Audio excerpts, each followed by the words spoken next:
And that was one hell of a first batch of the college football playoff semifinals between Miami and Ole Miss. Congratulations to the U. They are back. The U, well, they're back to Miami, where they'll be hosting a national championship game. Pretty awesome. Yeah, that's cool. It is. They were the better team last night too, if we're being honest, right? Yeah. I think Chambliss Miami was fantastic. was the better team. Yeah. They were. Yeah. They had multiple opportunities, I thought, to really open that game up. Drop picks, drop passes, a lot of penalties too. But ultimately, they ended up pulling it out. A lot of penalties. Yeah. Which, again, this is kind of the Miami team you've seen throughout the course of the year for some of those Miami fans. But, man, they've got – Ruben Bain didn't play much of a factor. Messidor didn't play much of a factor.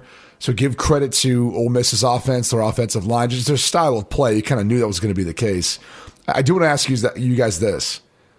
If Kejuan Lacy doesn't go out for that period of time between the touchdown and when he came back, and he didn't look the same when he came back, did that make a difference to you guys? Because it felt like if he was 100% healthy, it might have been a different game.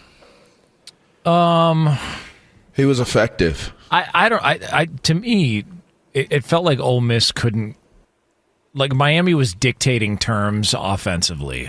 Like that final drive, it seemed like Ole Miss defensively was really the letdown in that game, to where I don't know that they were going to be able to consistently stop Miami. And that last drive, their defense looked gassed at the end, and it's that Miami offensive line that you've talked about, and that the tackle who's like 7'5" and 600 pounds. See how massive? Both tackles, but the left tackle's huge, just ridiculous. And it just felt like they wore them down. So I think it would have, it definitely would have helped. But I don't know. Ultimately, I think Miami was going to win that game. I just think there were more opportunities, and it felt like they played a more complete game, even though things were sloppy at time and they were lighting guys up after the whistle. That's the way it felt. I mean, I guess why I'm I believe that yes. Go ahead. Okay, go ahead. Yeah, I believe yes. He was effective, even with his tweak after the touchdown run. I think it was effective. And being able to run, he got tired. They pulled him out. So, yeah, I look at it as he would have been much more of a factor on the game, maybe even the outcome of the game, because the defenses, it became easier for them to move the ball at the end of the game. And when he was in the game, he was able to move the ball for them. But they did score. So I don't know that there's a cause to say it would have ended differently, but he would have had more of an impact on the game. That's what I think. So he touched the ball for the 70-yard touchdown run. It sounded like they wrapped his hamstring, like he might have tweaked it a little bit. And you really didn't see him until about the fourth quarter again. Logan Diggs came in as their backup running back, and it was fine, but look, Kejuan Lacy might be, next to Jeremiah Love, that next best running back in the country. Like, that's how good he was this past season. I just kind of go back and look at that and say, I don't know that they had the same home run hitting ability running out of the backfield. And it felt like even the dump down screens, it just wasn't quite there. So to Jonas's point, sure, Miami's offensive line could have kept leaning on them. But I do feel like if Ole Miss was going to win that game, and by the way, them winning the coin toss and accepting the ball and trying to dictate terms, then going 3 and out the next 2 drives, that could have been a worse recipe for you to go win a game if that's how you want to dictate things. And then your star running back goes out even after you do score. Like it kind of wasn't a great start. And it was almost like Ole Miss was searching, fighting, trying to find any way of hanging in that game. So credit to Trinidad Chambliss, credit to all involved for staying in it. I mean, even their defense, for as much as you want to say like they got worn down, there's also moments where they got stops. The tip pick was huge. They didn't kind of let down. They forced field goals at times and got some misses. So it just, that team fought their tail off for everything that they were given this year. Give Ole Miss a ton of credit for what they did, because the unfortunate part is Charlie West Jr.'s guy is going to LSU, as is the rest of the offensive staff. I don't know what's going to happen with Trinidad Chambliss. He says he's come back to Ole Miss, but, it's hard to believe anything anyone says when the portal's still open. So it was a tremendous run for a team that obviously had kind of the odds stacked against them. Pete Golding, the head coach of Ole Miss, spoke afterwards about the performance in that semifinal last night. The semifinals, it's supposed to be hard, and when these games, you got to be at your best. You got to play at your best. You got to coach at your best. And if you don't deserve to win. It's the semifinals, go to the national championship game. So I thought we had our opportunity by not playing our best game, and that's what we said at halftime. We haven't played our best up to this point. We've been here before. All right, let's go out here and let's spot the ball, and let's find a way to make it one possession in the fourth quarter and find a way to win the game. And our kids came back and did that and went up. And so hats off to them. We just got to find a way to close it. Got to do a better job coaching. Yeah, man, they got to look. I know they lost, and they're gonna feel like crap and think about what if, and there's a missed kick and a doink and all the other things that came along with it. It felt like they just also kind of ran out of time because what was there 18 seconds left when they got the ball back, and they were at the 35 with the snap of your fingers. Like they were right there. And then some people are going to complain about the no PI called. It felt like there could have been PI called on either guy in the end zone on that final throw, but I just think great showing, great story, fun to watch. A couple of stars were made on big stages, and it's unfortunate, but Miami just outplayed them ultimately. Ultimately, they were again. I think it does come back to the fact that they were a better team. Yeah, they were the better team, and ultimately, when you look at the game, why didn't Chambliss run more? I think the fact that it's a great question. I don't know about you guys. We were waiting. I was waiting, and then he ran, and then it was effective. And I don't know why he did not run the ball more. I think that would have maybe opened up the game for them if he had just got to a point where he was like, man, some of these plays I'm going to go ahead and run and make it work, because the defenses were getting tired. Both defenses, both sides, were getting tired during the course of this game. So I thought that was a major difference as well. Not just the running back tweaking his hamstring, but the fact that Ole Miss, QB, you're versatile in what you're able to bring to the table. And when you did decide to start running towards the end of the game, those were some key moments when he pulled the ball down and started running. I thought it was an interesting game from the simple standpoint of you had a backup coach coaching against a starting coach, and you had a few coaches missing from the team with Ole Miss that weren't there for the prior game. I think overcoming the odds in that game would have been so interesting to see play out on such a large stage this late in the game, and the season, I should say. And you know what? Ole Miss has nothing to be ashamed of, but I do believe, systematically speaking or game plan wise, I thought that if they would have been more proactive in getting the QB to run the ball, to keep the defense a little bit more honest earlier in the game, that to me might have been the difference. Yeah, no, I think you're right. I mean, it was odd to see him at the end of the game, take off. You're going, oh, where's this been the whole time? And honestly, credit to the Miami pass rush, because there were times, they had someone spying for them. They did some different stunts in games up front where it flushed them out of the pocket. There was nowhere to go with the football. And so I'm not even sure those running lanes were really there until they got gassed until the end of the game. But I keep going back to, if you had a little bit more quarterback design run when Lacy was in there, or if Lacy, once he came back, it could have opened some things up. But they also were in a pass mode at that point. I'm not sure they had the ability at that point to do much more than throw the football. And if it's not there, for having to take off and run. But again, credit Ole Miss. I mean, they really didn't allow Akeem Messidor or Reuben Bain Jr.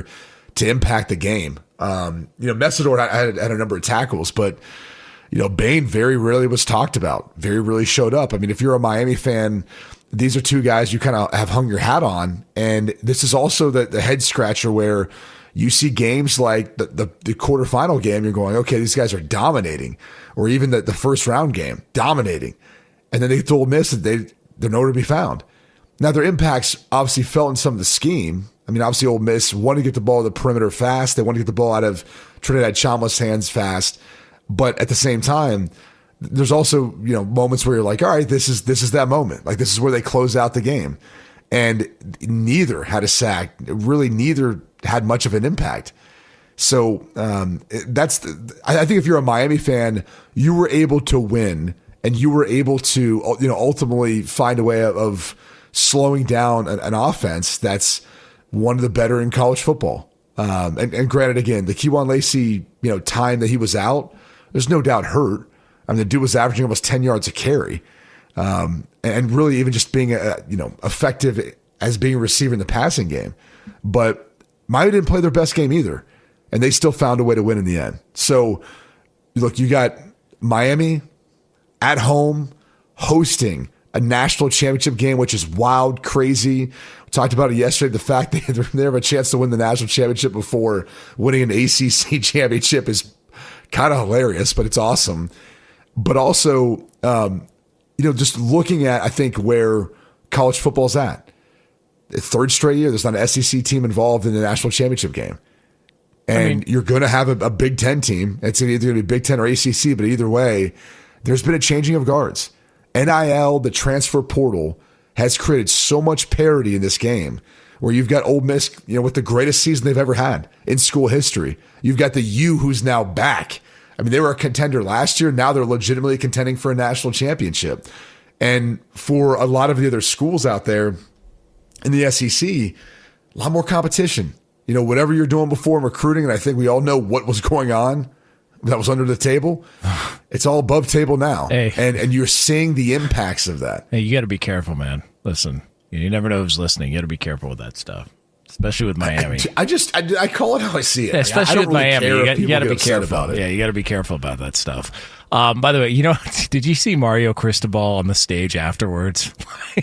They're like, you got all these want to get on camera people who have nothing to do with the game, and he's telling everybody to get out of the way, only players only. He just wants Miami folk up there. And by the way, people for what doesn't get talked about a lot, you talk about homegrown Miami Hurricane. That's Mario Cristobal. He won a couple of national titles there with the Canes. That's so for him to be able to go back and look, and I know we'll get Quinn's wins coming up later on, but if you get, Oregon, Miami, that storyline's a fun one to think about, where he came from and who he's going to be coaching against. So you got to give credit to Carson Beck. I know he's had his criticisms, and there's been a lot of people critical of, his time at Georgia and how that finished up, and that was a nuts on the table final drive, and they got it done. Big third down conversion. So give credit where credit's due, man. They look good on that. It was huge for him in every way. Because I think they're almost throughout the course of this playoffs. It almost, I don't know if it seems like they don't have confidence in him, but they never have really put him in a position where he's had to win the game because they haven't really been in it. And this was a moment where he had to step up. It was big third down throws, big throws throughout the course of that drive, and then obviously the scramble in the end zone. And I go back and look at it. This is what you should expect out of him. He's highly paid or compensated for, why he's there, to help you win a national championship. But also that's sort of the talent and the ability that he has. He's showcased that throughout the course of his career. He's an older player in this game too. So this is kind of the expectations of what he should be out there doing. But I was happy to see him play up to his capabilities. Because, again, he's a talented player when they give him an opportunity to play like that. We're going to reconnect with VAR here. We got some technical difficulties here, so we will connect with VAR shortly. Carson Beck, though, did speak afterwards about the message, the conversation with the team as they approach that final drive, trying to win and get into a national title at home. Let's take a listen. I told him we got 3 minutes for the rest of our life, bro. Matter, sorry. I don't mean to cuss. Emotions are rolling, but nothing else matters. We got 3 minutes to go do this, man. I mean, everything we've worked for since January, everything we've been through, all the adversity that we faced, all comes down to 3 minutes in the semifinals, and we're able to drive it down and finish it. And there they go, off and running into the a home game for the national championship. Which team do they have the best shot at beating? Well, I always go back to just the size disadvantage between Indiana and everyone. So I would say you're looking at Miami versus IU, even though Indiana's the number one team and they've proved me wrong the whole year. That offensive line, that D line, I mean, I would say that group, they probably have the greatest advantage against. But I wouldn't say it's that far off. I mean, Indiana has been so sound the entire season. But I think, again, we'll talk about it later, what we're doing for tonight's game. But I would think Indiana, they would have the best advantage against, just because of sheer size and even some of the athleticism. Yeah. I'll say this from the perspective of what took place last night. If I'm Indiana or Oregon, I feel like there are things that you can do to have success against that Miami defense. At first, it didn't seem like it. And I'm not sure if it was schematically why Ole Miss, I don't want to say struggled, but maybe were contained. Maybe they were a little conservative, like didn't want to mess up early and do anything that would, lend to them not being able to stay into the game, because their defense was unable to control their front, obviously has already been stated, but they weren't able to stop Miami, even though the score was so low early on. It was strange to see how they were unable to stop the run, but drives kept stalling out. If I'm Oregon or Indiana, and you have to obviously prepare for the game you're going to play today.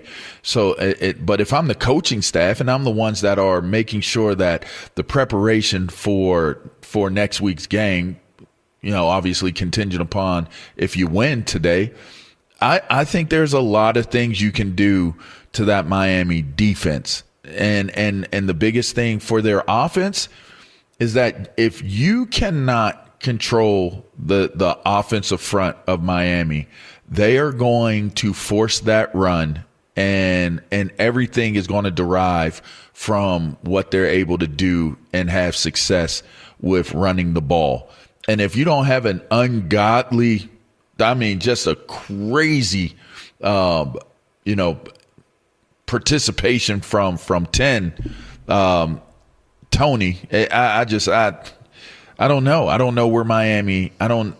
If you can stop Tony, Malachi Tony, and you can stop the run, I don't know, man. And I think both Oregon and Indiana can do both of those things. So I'm confident. If I'm going into this game tonight, it's like, we got to win our national title. It's 1-0. It's always 1-0, but we got to win our national title tonight. If we get to Miami, I think you honestly can say it, whether it's Mendoza or it's the QB. What's the QB's name from Oregon? Dante Moore. Joey Harrington. Dante Moore. Yeah. No, that's a while ago.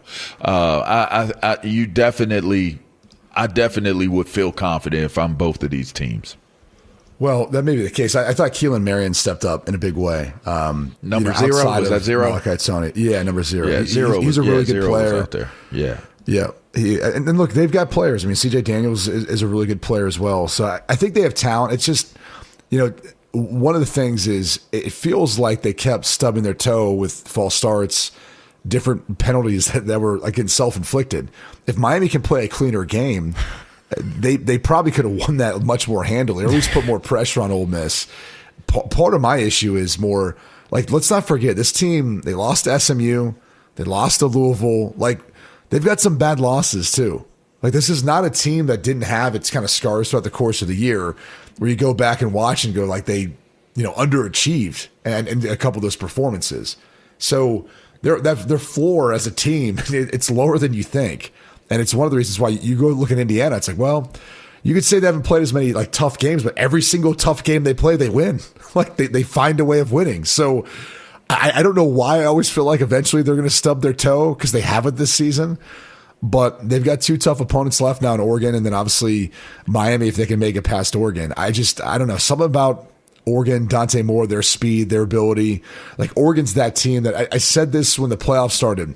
I had the feeling that Oregon was like Ohio State last year, where there was like, people tend to forget how good Oregon was last year, and then they just drop one game in the playoff.